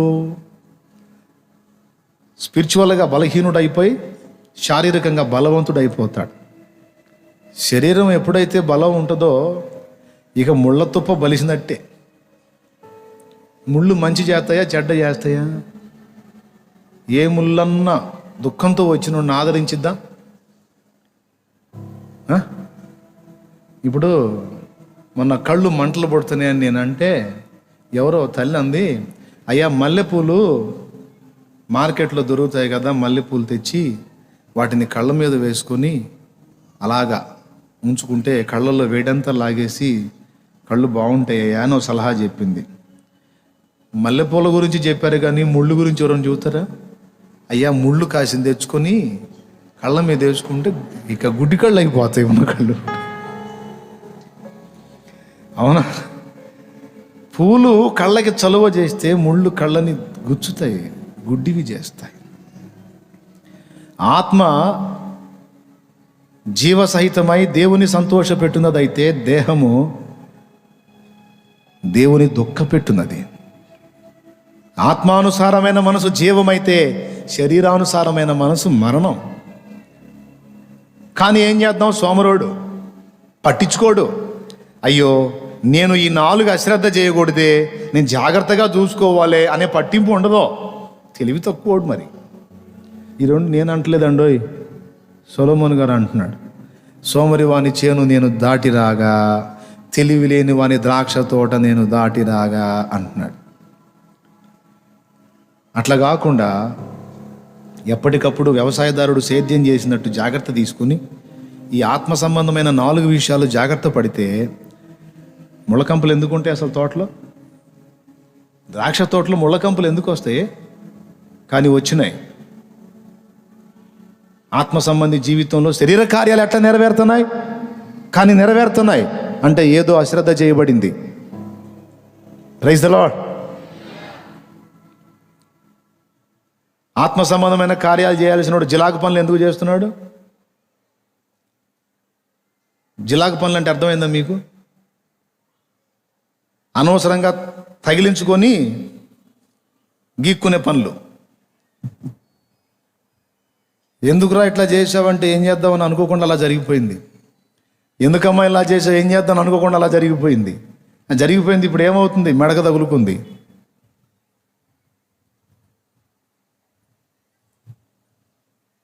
ఉరిలాగా పడిపోయింది. తగిలించుకున్న అంత ఈజీ కాదు వదిలించుకోవటం. జిలాగు తగిలితే ఏముంది? తగిలినప్పుడు ఏముండదు మనకి, ఏదో ఓ చెట్టు చిన్న ఆకులు తగిలినట్టు ఉంటుంది. ఇక తర్వాత దారి పొడవునా గీకుతానే ఉండాలి. ఇంట్రెస్ట్ ఉందా? అక్కడే ఉంది పొలంలో, ట్రై చేయండి. లేదంటే వాకిటి దగ్గర పెట్టమంటే ఒక నిలబెట్టి పెడతా 4 మొక్కలు ఇచ్చి. వచ్చిన వాళ్ళు కల్లా అలా అంటుంటాడు, దేవునికి స్తోత్రం కలుగును గాక. చెప్పండి, పెట్టమంటారా ఒక నిలబెట్టి అక్కడ? అలా ఎట్టుంటుందో చూదురు కానీ ఇంటికి పోయిందా గీకాల. ఉండకూడని చెట్లు ఎదుటి వాళ్ళను గాయపరిచేవి, ఆత్మీయంగా దిగజారిపోయి శారీరకంగా బలం నొందిన వాడి జీవితంలోంచి వచ్చే ఏంటో తెలుసా? పూల పరిమళాలు కాదు, ముళ్ళు గాయాలు చేసినట్టు వీడు అట్ట తయారవుతాడు. ఎదుటి వాళ్ళని గాయపరచడం మొదలు పెడతాడు. అర్థమైందా? ఎదుటోళ్ళని ఇప్పుడు పూలు తగిలినాయి అనుకో, మనకి నిర్మలంగా కోమలంగా ఉంటాయి కాబట్టి బాగా అనిపిస్తుంది. జిలాగు తగిలితే బాధ కలిగిద్ది. ఈ వ్యక్తి జీవితంలోంచి ఏమొస్తుంటాయి? ఎదుటి వాళ్ళని గుచ్చేవి, ఎదుటి వాళ్ళని బాధ పెట్టేవి, అల్లరి పెట్టేవి, అవమానపరిచేవి ఇవి వస్తాయి. వీడు చేసిన పనికి అవతలోడు అవమానం పాలవుతుంటాడు. మరి అంతే, అందరి ముందు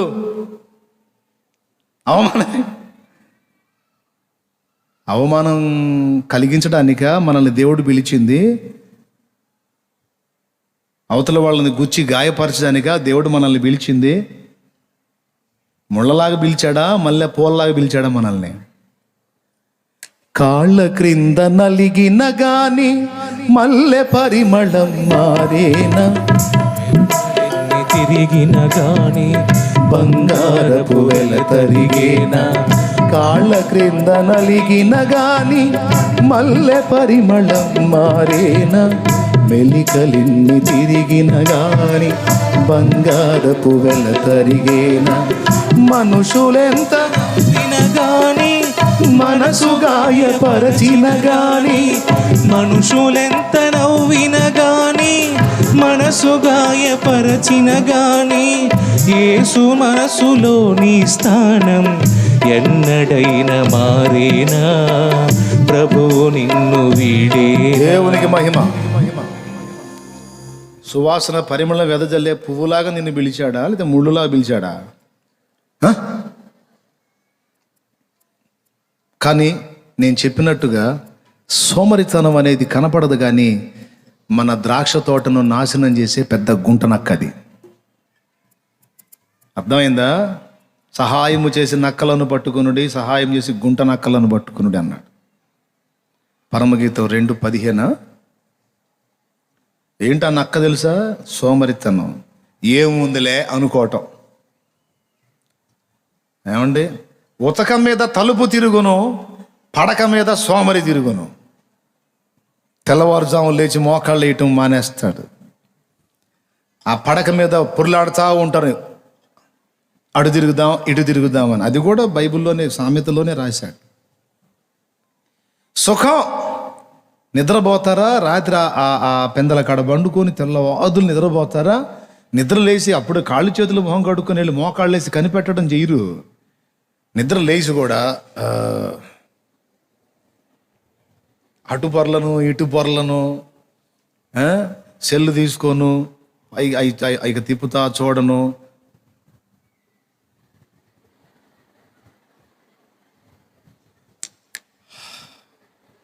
దున్నపోని నిద్రపోయి ఉంటాడు అప్పుడు దాకా. అమ్మాయి గారు కూడా అంతే, దున్నపోని నిద్రపోయి ఉంటుంది అప్పుడు దాకా. మెలకు రాగానే విదుల్చుకొని లేచి, అమ్మో నేను లేవాలి, మెలకు వచ్చింది, నేను దేవుని సన్నిధిని కనిపెట్టుకోవాలని వెళ్ళి కాళ్ళు చేతులు మొహం కడుక్కొని ఫ్రెష్ అయ్యి మోకాళ్ళు వేసి కనిపెట్టడం. ఎంతమంది చేస్తున్నారు? అబద్ధాలు ఆడుకొని చెప్పండి. గుండె మీద చేసుకొని నేను చేస్తా పనని దొర్లాడుతున్నారా లేదా? నిద్ర లేచి కూడా కొంతమంది ఉంటారు పాపం. కొంతమంది ఇంకేం లేదు, లేచి మెలకు వచ్చి కూడా దిండు తీసుకొని దగ్గర లాక్కొని అటు తిరిగి ఇటు తిరిగి. ఎందుకంటే అప్పుడప్పుడు నేను చేస్తుంటా కాబట్టి. నాకు ఈ వచనమే గుర్తొచ్చింది, రాయ్ సోమరిలే, ఇంకాసేపు కునికేదను, ఇంకాసేపు నిద్రించేదను అని ఎందాక పండుకునేదవు లే. సోమరితనంతో ఉంటే దోపిడిగాడు వచ్చినట్లు దారిద్ర్యం వచ్చును. ఆత్మీయ దారిద్ర్యం పెద్ద నష్టం రాలే. వాక్యం ఎరుగున్నాను కాబట్టి నా వల్ల కాదు, పండుకోను నేను. ఎప్పుడన్నా బడలిగ్గా ఉండి ఆ దుప్పట్లాగో ఈ దిండులాగో అట్లా వేసుకొని ఇట్లా వేసుకుంటే మళ్ళీ డౌట్ వచ్చింది. సరే నిద్రపోదామా? నిద్ర రాదు. నిద్ర రానప్పుడు ఎందుకు అనవసరంగా అక్కడ పొరులాటం ఎందుకు? అటు పొరులు ఇటు పొరులు లేదు, ప్రసవ వేదనలాగా నిద్ర కోసం వేదన. నిజం. కొంతమంది అండి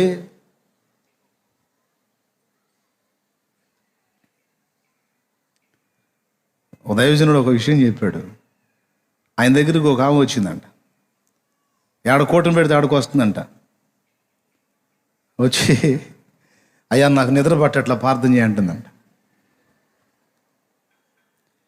సరే ఒకసారి చేశాడు, ప్రభు బాగా నిద్ర పట్టేటట్టు చేయండి ఆయన. మళ్ళీ ఇంకో కోటంలో కనపడింది. అయ్యో మనం చెప్పి నిద్ర పట్టట్లా, ప్రార్థన చేయండి. మొన్న కనపడ్డట్టు ఉన్నావు కానీ నువ్వు అంటే, అవునయ్యా అప్పుడు చేసావు కానీ నేను నిద్ర పట్టట్లా ప్రార్థన చేయందంట. మళ్ళీ చేశాడు, ప్రభా విశ్వాసంతో చేస్తున్నాను ఆయన, బాగా నిద్ర పట్టేటట్టు చేయి బిడ్డకని. మళ్ళీ ఇంకో కోటం కాడ కనపడిందంట. అదే అవసరత. ఏంది అవసరత అంటే నిద్ర పట్టట్లా. అంటే ఏం చేస్తుందంటే ఆ నిద్ర కోసం ప్రసవ వేదన పడుతుంది. సరే ఆయన అన్నాడంట, మామూలుగా నువ్వు ఎట్లా పండుకుంటావు, ఎట్లా నిద్రపోతావు అన్నాడంట. ఎట్టే ఉందయ్యా, మంచం మీద పండుకొని నిద్రపోతాను అందంట. సరే ఇక నుంచి మంచం మీద పండుకొని నిద్రపోవాక అన్నాడంట. మంచం మీద పండుకొని నిద్రపోవాక అన్నాడంట. ఆమెనుకుంది సరేనయ్యా అని వెళ్ళింది. మళ్ళా వచ్చింది ప్రార్థన చేయండి అడిగాడు. నేను చెప్పిన పని చేసావని. లేదయ్యా పండుకోవట్లేదు, కిందే పండుకుంటున్నాను. మంచం మీద పండుకోవట్లే, కిందనే పండుకుంటున్నా, అయినా నిద్ర రావట్లేదు. నేను చెప్పిన దానిలో పాయింట్ మిస్ అయ్యావు నువ్వు. నేను చెప్పింది ఏంటంటే మంచం మీద పండుకొని నిద్రపోవాక అన్నాను. అంటే ఏందయ్యా అందంట. నిద్ర వచ్చినాక పండుకో అన్నాడంట. దేవునికి స్తోత్రం కలుగును.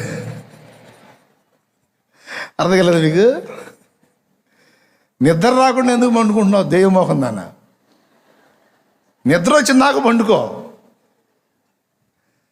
నా పేడం తీత్రం ఏడ కనపడతాడా అంటే ఏం చేయమంటున్నాడు తెలుసా? నిద్ర నీకు వచ్చినంత వరకు మోకాళ్ళేసి స్తుతించు, పరిశుద్ధ గ్రంథం తీసుకొని ధ్యానించో,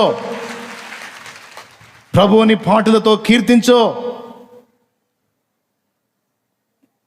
దేవుడు నిన్ను ఆశీర్వదించి ఇక విశ్రమించు బిడ్డ అన్నప్పుడు అట్లా అంటాడు. ఇక నీకు రిలాక్స్ వస్తుంది, ఇక కాస్త పండుకుందాం అనిపిస్తుంది. అప్పుడు ఎక్కువ నువ్వు మంచం ఎక్కుతావో కింద బొంత మీద బొబ్బు ఉంటావో చాపేసుకొని పండుకుంటావో నీ ఇష్టం. నువ్వు పడక్కి వెళ్ళక ముందు, పండు కొనక ముందు చేయాల్సిందే నువ్వు చెయ్యి. బాగుగా ప్రార్థించు, స్తుతించు, ధ్యానించు. ఏమి లేదు, వాక్యం ముందేసుకొని కూర్చో. నువ్వు సైతానుగాడు వచ్చి నీకు సచ్చినట్టు జోల పడకపోతే అప్పుడు అడుగు. సైతానుగాడిని వాడుకోండి, వాడు నిన్ను వాడుకోకూడదు. నువ్వు వాడిని వాడుకో నువ్వు. అసలు నువ్వు షాపులో ఉన్నావు అనుకో, బేరం కావట్లేదు అనుకో, నువ్వేం చేయొద్దు, బైబిల్ తీసి చదువుతూ ఉండు. నీ ధ్యానం జడగొట్టడానికైనా తడవకోకుండా పంపిస్తుంటాడు కస్టమర్ని. జోక్ కాదు, కావాలంటే ట్రై చేసి చూడు. నువ్వు ఎక్కడైనా సరే, నువ్వు ఏ వ్యాపారం చేసేదైనా, ఏ పనైనా సరే, దొరకట్లేదు అనుకో, నువ్వేలో బైబిల్ ఓపెన్ చేసి చదువుతూ ఉండు, ఆటోమేటిక్గా వాడు పంపిస్తుంటాడు. అమ్మ బాబు వీడు చదివేస్తున్నాడు, బాబాయ్ వీడు వాక్యం వింటే బలపడితే ఇంకా కొంతమందిని బాగు చేసేస్తాడని వాడు కస్టమర్స్ని పంపిస్తూ ఉంటాడు నీ దగ్గరికి. అలాగే నైట్ నిద్రపట్టలేదు, ఓకే మోకాళ్ళు వేసి ప్రార్థన చేయి, అయిపోయిన తర్వాత వాక్యం చదువుతూ ఉండు. వెంటనే దయ్యాలకు ఆర్డర్ చేస్తాడు. ఏందిరా మనిషి ప్రార్థన చేస్తుంది, వాక్యం చదువుతుంది, ఏం చేస్తున్నారంటే వెళ్తున్నాం గురువుగారు, ఇప్పుడు వెళ్తున్నాం అని. ఇక దయ్యాలు 4 వచ్చి, బజ్జో బంగారు తల్లి బజ్జోమా అయ్యా జోల పాడితే నీకు హాయిగా నిద్ర వచ్చింది, హమ్మగా నిద్రపో. దేవునికి స్తోత్రం. సైతాన్ చేత పని చేయించాలండి మనం, వాడిని వాడుకోవాలి. వాడు మనల్ని వాడుకోకూడదు. తెలుసా మీకు?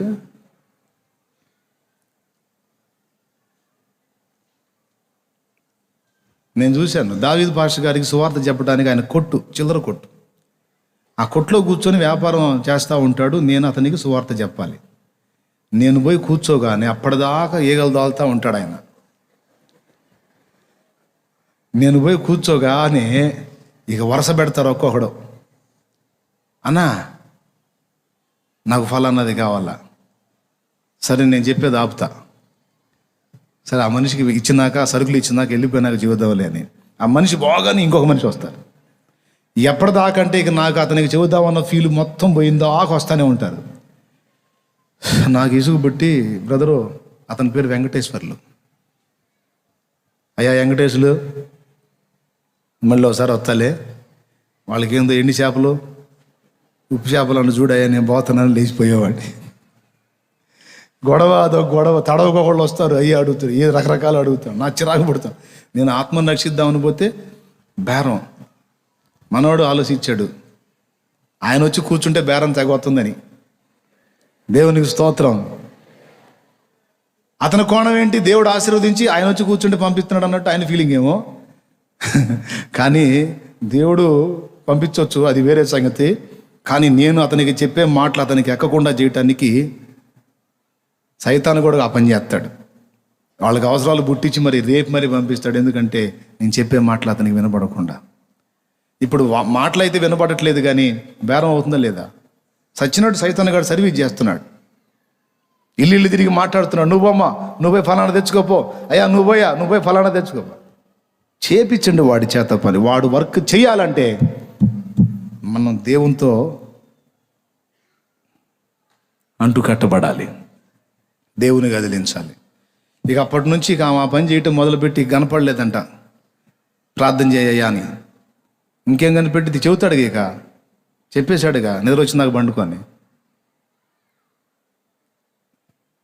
సోమరి వాని వ్యక్తిత్వం, పడక మీద దొర్లాడుతూ ఉంటాడు. మెలకు వచ్చినా లేచి కాళ్ళు చేతులు మొహం కడుక్కొని ఫ్రెష్ అయి వెళ్ళి మోకాళ్ళ మీద నిలబడి, అయ్యా నీకు స్తోత్రం అయ్యా, హల్లెలూయా అని స్తుతిస్తూ అలాగ కనిపెట్టుకోవచ్చు, ప్రార్థన చేయొచ్చు, ధ్యానించవచ్చు. స్టార్టింగ్లో ఉంటుంది ఇదంతా. రాను డౌన్ అయిపోయి ఆ అనుభవాన్ని కోల్పోయి చివరికి నేను ఇందాక చెప్పిన విధంగా మారిపోతారు చాలామంది. ఎంతమంది ఒప్పుకుంటారు, నిజమేనన్నా ఇది కరెక్టేనన్నా, నేను అట్లనే తయారయ్యానన్నా, అసలు 4ంటికి లేచేవాడినన్నా, ఇప్పుడు 7ంటికి లెగుతున్నా అన్న యథార్థవంతులు. 6ంటికి లెగుతున్నానన్నా ఇప్పుడు. ఒకప్పుడు 4ంటికి లేచాడు అన్న వాళ్ళు చేతులు ఎత్తండి. మహారాజులు వందనాలయ్యా. మా బంగారు తల్లి ఏదమ్మా చేయొచ్చు, అమ్మ తల్లులో బంగారు కొండలో 4 పోయి 6, 7 ఏమైపోయింది? ఆత్మీయ సోమరితనం అనే గుంటనక్క నిన్ను పాడు చేయటం మొదలు పెడుతుంది. ఇప్పుడు నీ ఫ్యామిలీలో సమాధానం ఉందా? నీ కుటుంబ జీవితంలో రిలాక్స్నెస్ ఉందా? నీకు ప్రశాంతత ఉందా? జయ జీవితం పొందుతున్నావా? నీ వ్యక్తిగతంగా నీ ఆత్మీయ జీవితంలో ఆ పరిస్థితి లేదు, నీ ఫ్యామిలీలో కూడా అలాంటి పరిస్థితి లేదు. నువ్వు సేవ చేసే సేవకుడు అయితే నీ సేవ జీవితంలో కూడా ఆ ఫలింపు కనపడదు. కష్టపడి ఒక సేద్యగాడు, ఒక వ్యవసాయకుడు వ్యవసాయం చేసినట్టు మనం ప్రయాసపడాలి. కలుపు మొక్కలు పెరగకుండా పెరిగి పడవేయాలి. అవి బలిసిని అంటే అసలు చెట్లు ఎండిపోవడానికి కారణమవుతుంది. అవి వాటిని పెరికి పడవేయాలి. దూలగొండ్లను దొళ్ళగొట్టాలి, వాటిని కూకటి వేళ్లతో సహా పెకలించి పడవేయాలి. ముళ్ళ తుప్పలను పెకలించి పడవేయాలి. 3 నష్టాలు. మొట్టమొదటిది, ఆదరించాల్సిన వాడు గాయపరచడం మొదలు పెడతాడు.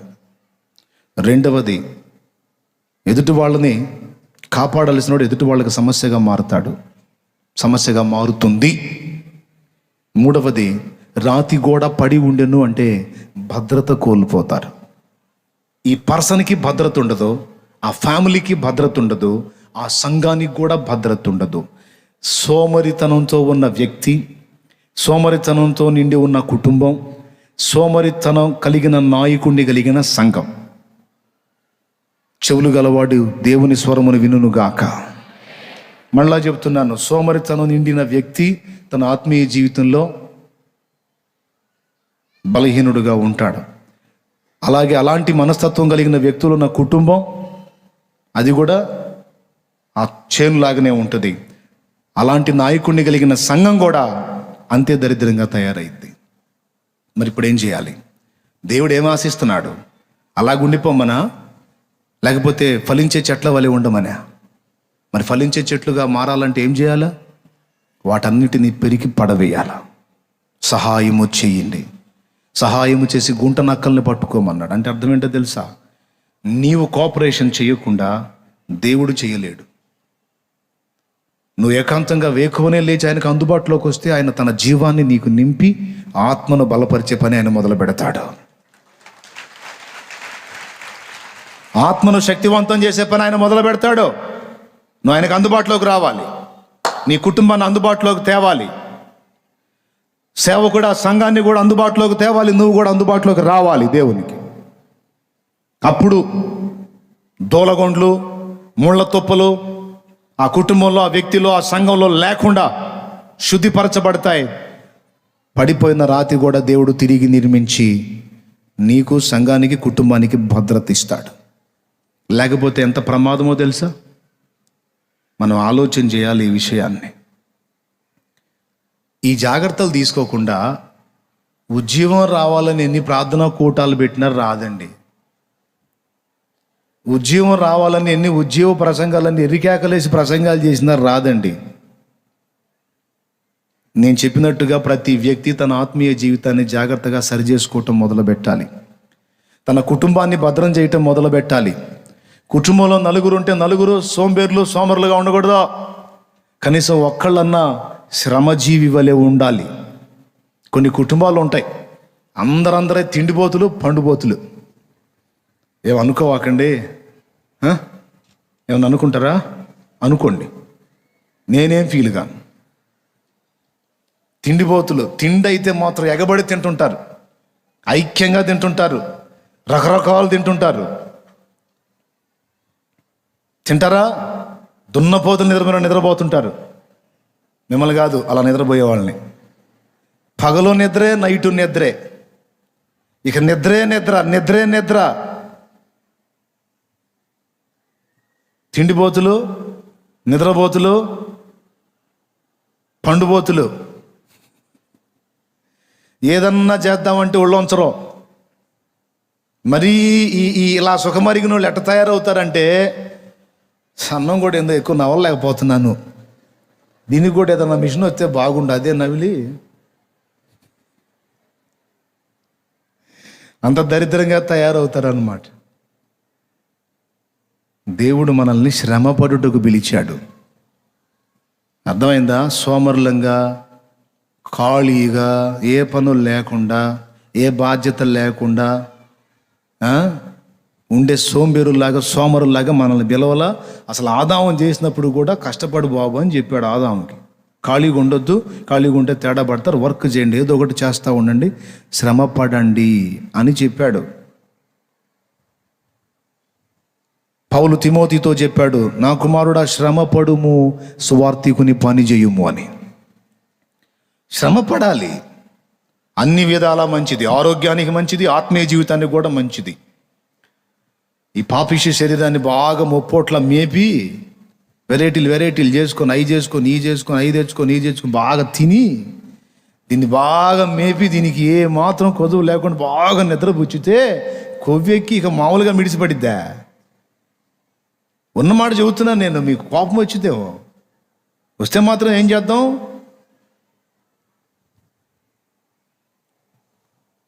దేవునికి స్తోత్రం కలుగును గాక. హల్లెలూయా. ఇక కొవ్వెక్కి ఇక మామూలు కోరికలు కాదు, దీని కోరికలన్నీ పైత్యంతో నిండిన కోరికలే. ఆదాం కష్టంలో ఉన్నాడు, అందుకే తేడా పడలా. అమ్మగారు ఖాళీగా తిరగటం మొదలుపెట్టింది. ఏంటి ఏం చేయట్లేదు, ఖాళీగా ఉన్నామంటే మా వారు చేస్తాడులే, వాడే చేస్తాడు. ఆదాం కూడా పట్టించుకోవాలా. చివరికి ఏం చేసింది? తాజడ్డ కోతి వనమెల్లా జరిచేయని చిరచేయని ఆమె పోయి మళ్ళీ ఆయన కూడా కాజేసింది. మహాతల్లి, మిమ్మల్ని కాదులే. ప్రభువుకి స్తోత్రం కలుగును గాక. హల్లెలూయా. ఖాళీగా ఉంటే తేడా పడతాం. సుఖపడాలనే ఆరాటం మంచిది కాదు, వద్దు. శ్రమజీవులం, నిప్పురవ్వలు, గాలికి నిప్పురవ్వలు ఎగయున్నట్లు శ్రమానుభవమునకే నరులు పుట్టుచున్నారన్నాడు. కాబట్టి మనం నేర్చుకుందాం, సోమరితనాన్ని కట్టిపెడదాం, కష్టపడదాం, ఆత్మీయ జీవితాన్ని వ్యవసాయంలాగా సాధన చేద్దాం. ముళ్ళ తుప్పలు ఏరి పాడవేద్దాం. ఏవేవి ఉన్నాయో పనికి మాలిన ముళ్ళ తుప్పలు మన దగ్గర పెకలించి పడేద్దాం. దూలగొండలు ఏమున్నాయో దులిపేద్దాం. మొత్తాన్ని యేసు నామములో కోల్పోయిన భద్రత ప్రాకారం తిరిగి కడదాం. అరే కుటుంబం అంటూ ఉంటే అందరేనండి, అందరే. ఒకళ్ళన్నా బాధ్యత కలిగిన వాళ్ళు ఉండరు. భర్త అదే, భార్య అదే, పిల్లలు అదే, మొత్తం అదే. చాలా కుటుంబాలు అంతే ఉన్నాయండి. పొద్దున్నే కనీసం భర్తో, భార్యో, పిల్లలో ఎవరో ఒకళ్ళు లేండి ప్రార్థన చేద్దాం, రండి అందరం మోకరిద్దాం, రండి. కనీసం సాయంత్రమైనా రండి అందరం ప్రార్థన చేద్దాం రండి అని పిలిచేవాళ్ళు ఎంతమంది ఉన్నారు? కలిసి ప్రార్థన చేస్తారు. ప్రసంగం మాత్రం నెంబర్ 1 వింటారు. ఇక నుంచి ఇంటికాడ ఇక పోయిన కాడ నుంచి ఇక చేసేది అదే అన్నట్టు వింటారు. చెయ్యరు, పాడలేదు. చేస్తారా? చేస్తే సంతోషం. విన్నప్పుడు మాత్రం ఆవేశంతో ఊగిపోతారు. ఇంటికి పోయి ఏమి లేదు, ఎప్పుడు కాలు ఇట్టిట్టే మళ్ళీ. నిజంగా అలాంటి వ్యక్తుల్ని కలిగి ఉన్న కుటుంబం ఖచ్చితంగా ఆశీర్వదించబడిద్ది. ఆ కుటుంబం అనేక కుటుంబాలకు దీవెన అయిపోతుంది. ఆ కుటుంబంలో సమృద్ధి నివసిస్తుంది. ఆ కుటుంబంలో దేవుని జీవం నివసిస్తుంది. ఆ కుటుంబం అనేక కుటుంబాలకు మాదిరి కుటుంబం, ఆశీర్వాదకరమైన కుటుంబంగా మారిపోతుంది.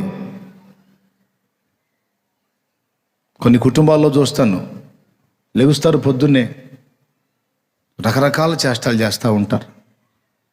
మనం అలాగ ఉండకూడదు. దేవుని పిల్లలం, క్రైస్తవ కుటుంబాలు ప్రత్యేకించబడినవి. సంఘాల సంగతి తీసుకుంటే అది అంతే.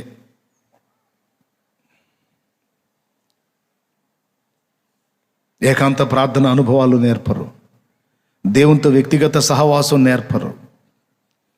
ఆదివారం రోజు కూటమైనాక తాళం వేస్తే మళ్ళీ ఆదివారం రోజు ఓపెన్ చేయటం కొన్ని సంఘాలు, కొన్ని మందిరాలు. అప్పుడు పోయి దులుపుతూ ఉంటారు లోపల, తట్టెడు దో వస్తుంటుంది బయటికి. ప్రియులారా, అది తప్పు. ప్రతి సంఘములో బలిపీఠం మీద అగ్ని ఆరిపోకుండా నిత్యము వెలిగించే వ్యక్తులు కావాలి.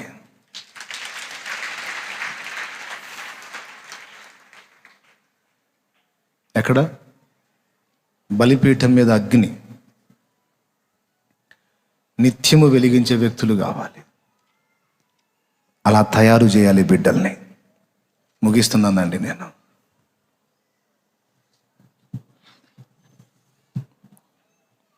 ఇంతమంది ఉన్నారు కదా. సంతమాగులూరు మందిరం, తండ్రి సన్నిధి మందిరంలో మొన్న చూశాను, చాలా సంతోషపడ్డాను. ఒక చిన్న పట్ట అడ్డం కట్టి ఉంది. ఏంది ఇక్కడ అడ్డం కట్టారని లోపల తొంగి చూస్తే ఒక సోదరి మోకాళ్ళలోని చేతులు ఎత్తుంది. చిన్న సంఘం, 100 మంది సంఘం అనుకో, 100, 120, 130 మంది సంఘం. ఒక బిడ్డ చేతులు ఎత్తుంది. ఏందమ్మా అంటే, ఈరోజు తన వంతు అన్న తను అలా ప్రతిష్ఠ చేసుకుంది. తనతో కూడా ఉన్న వాళ్ళందరి రోజులు దాటగా ఈరోజు ఆమెకు వచ్చింది. ఈరోజు ఇన్ని గంటల వరకు ఆమె ప్రార్థన చేస్తుంది. ఆత్మల కొరకు, సంఘం కొరకు, నాయకుని కొరకు, సేవ కొరకు ఆమె విజ్ఞాపన చేస్తూ ఉంటుంది. రోజు ఈరోజు ఆమె వంతు అయిపోయింది. రేపు ఇంకొక సోదరు వచ్చి అక్కడే మోకరిస్తుంది. ఎల్లుండి ఇంకో సోదరు వచ్చి అక్కడే మోకరిస్తుంది. అట్లాగా ఆ మందిరంలో ప్రతిరోజు దేవుని సన్నిధికి ప్రార్థనా ధూపం ఎగసి వెళుతుంది.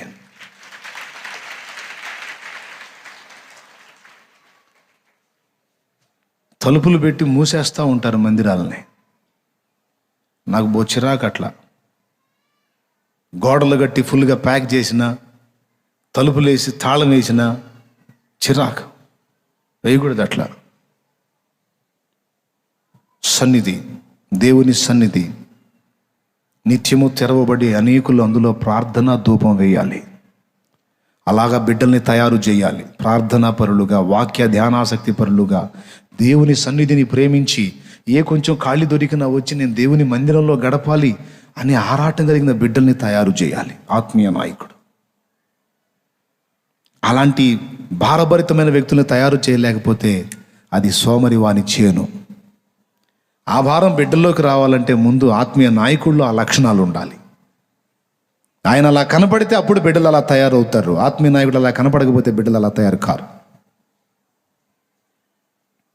ప్రైజ్ ది లార్డ్, హల్లెలూయా. కాబట్టి మీరు అందరూ ఆలోచన చేయండి. అవకాశాలు ఉన్నాయి.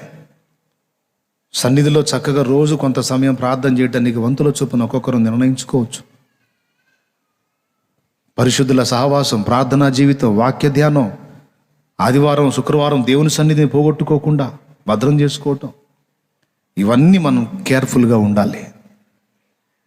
మీ జీవితాల్లో, మీ కుటుంబాల్లో ఎలాంటి పరిస్థితులు ఉన్నాయో చూసుకోండి. ఆదివారం వస్తే అందరూ కలిసి సంఘానికి వస్తారు. సంఘంలో బైబిల్ పెట్టి హల్లెలూయా అనుకుంటా. కానీ ఇళ్లలో మాత్రం ఆనందకరమైన పరిస్థితి ఉండదు. దరిద్రత, వేదన కనబడతానే ఉంటుంది. ఎందుకో తెలుసా? ఆదివారం ఒక్కపూటే స్నానాలు చేసి కాస్త మంచి బట్టలు కట్టి సన్నిధికి బైబిల్ తీసుకుని వస్తున్నారు, కానీ మిగిలిన 6 రోజులు ఇంట్లో ప్రార్థనా ధూపం ఉండదు. కుటుంబాలు కలిసి ప్రార్థించటమో, కనీసం కుటుంబంలో ఒకరైనా మొర్ర పెట్టే వ్యక్తులు ఉండరు. నలుగురిని ప్రేరేపించి ప్రార్థనకు మోకరింపజేసే వ్యక్తులు ఉండరు. అందరూ ఆత్మీయ సోమరితనంలో, ఆత్మీయ దారిద్ర్యంలో ఉన్నందున కుటుంబాలు దేవుని కుటుంబాలే అయినా అందులో దీవెన కనబడట్లేదు. కనబడాలంటే ఏం చేయాలి? రోగపీడితులై ఉన్నారా? తొలగించబడిద్ది. ఆర్థిక దారిద్ర్యంలో ఉన్నారా? తొలగించబడిద్ది. అప్పుల ఊబిలో ఉన్నారా? విడుదల వస్తుంది. చెప్పసఖ్యంగాని శోధనలో ఉన్నారా? పరిష్కారం వస్తుంది. కేసుల్లో ఉన్నారా? సమాధానం వస్తుంది.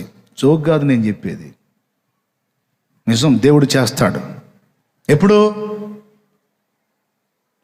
మనం తీసుకోవాల్సిన జాగ్రత్తలు తీసుకుని ప్రతి దినము ఇంట మొర్ర పెట్టినప్పుడు, మన ఆత్మీయ జీవితాన్ని జాగ్రత్తగా సాధన చేసుకున్నప్పుడు, ఎప్పుడు సేద్యగాడు వ్యవసాయం చేసినట్టు జాగ్రత్త పడాలి.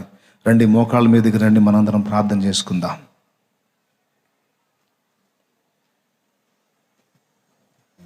నువ్వు ఫలించే చెట్టులాగా ఉండాలని దేవుడు ఆశిస్తున్నాడు.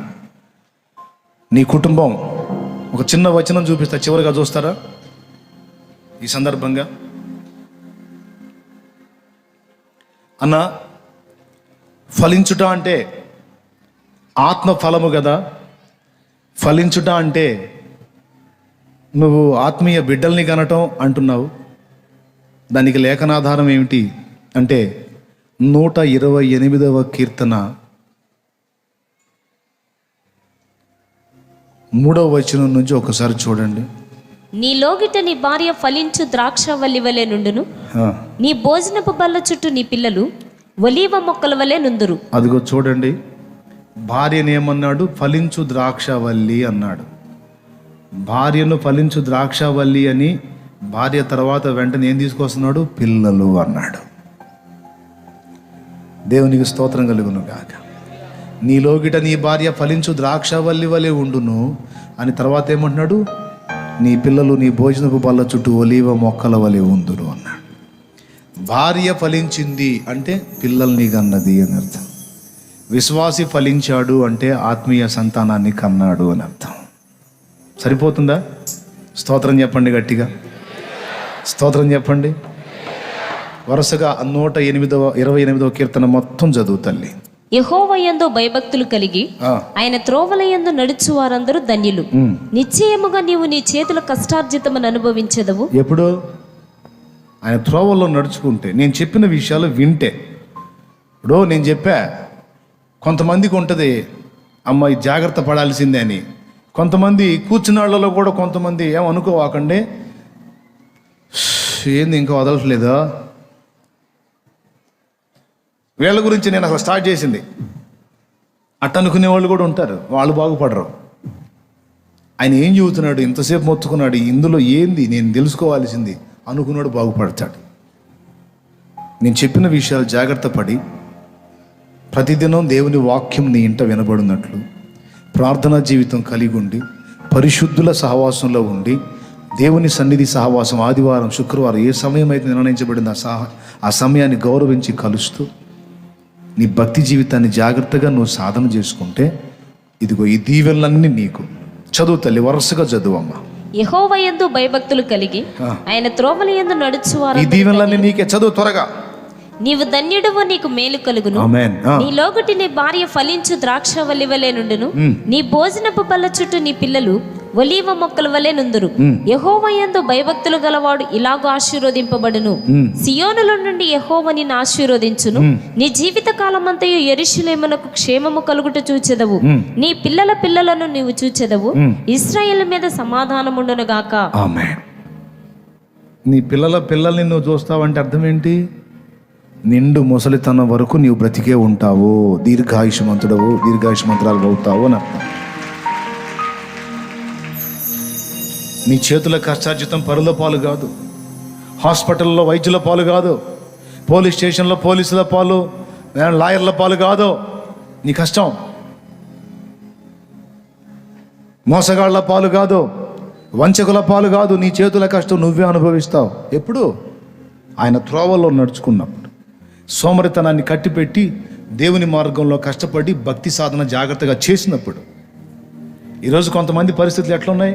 కష్టపడి లక్షలు సంపాదిస్తున్నారు, దానికి రెట్టింపు అప్పులు చేసి హాస్పిటల్లో కడుతున్నారు. కట్టట్లేదా? కష్టపడి సంపాదిస్తున్నారు కానీ వడ్డీలు కడుతున్నారు. భార్య, భర్త, పిల్లలు అందరూ కష్టపడి కూడా వడ్డీలు కడుతున్నారు. రే, ఏది కష్టార్జితం? తిన్న నోటికాడికి అందట్లేదే. ఈరోజు మనం జాగ్రత్త పడాలి. ఇది మొదలుకొని కుటుంబంలో ప్రార్థన ఏర్పాటు చేయండి, మొరపెట్టండి, కుటుంబాన్ని సేద్యపరచండి.